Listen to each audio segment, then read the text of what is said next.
ఈ గవర్నమెంట్ హాస్పిటల్లో డాక్టర్లు కాగితం పెన్నులు లేదండి మా దగ్గర పెన్నులు ఇంక్ అయిపోయింది, బయట మీకు నీరసంగా కనపడుతుంది,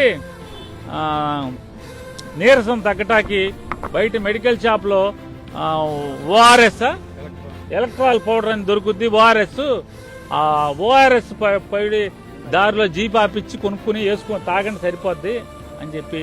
అంటే విజయవాడ ఈ గవర్నమెంట్ హాస్పిటల్లో అంటే రాష్ట్ర రాజధానిలో ఉన్న ఈ హాస్పిటల్లో ప్రాణాల మీద ఒక మాజీ శాసనసభ్యుడిని ఇక్కడికి తీసుకొస్తే ఏంటయ్యా అంటే ఎలక్ట్రాల్ పౌడర్ దారిలో కొనుక్కోమండి. వీళ్ళ దిక్కుమాలిన బతుక్కి ఈ ప్రభుత్వానికి ఓఆర్ఎస్ ప్యాకెట్ కూడా ఇక్కడ లేదనమాట. కనీసం వాడు సప్లై చేయాలి కదా ఎదవా, ఓఆర్ఎస్ ప్యాకెట్ కొనుక్కోమని చెప్తాడు.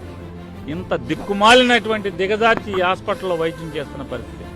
నాడు ఎన్టీ రామారావు పతనానికి వంగవీటి రంగా గారి మరణం కారణమైతే ఖచ్చితంగా వంశీకి ఏమన్నా అవనండి మీ కుట్రల వల్ల వంశీ మరణమే మీ ప్రభుత్వాన్ని బలికి వస్తుంది, మీకు బలి తీసుకుంటుందని కూడా మీకు హెచ్చరిక జారీ చేస్తూ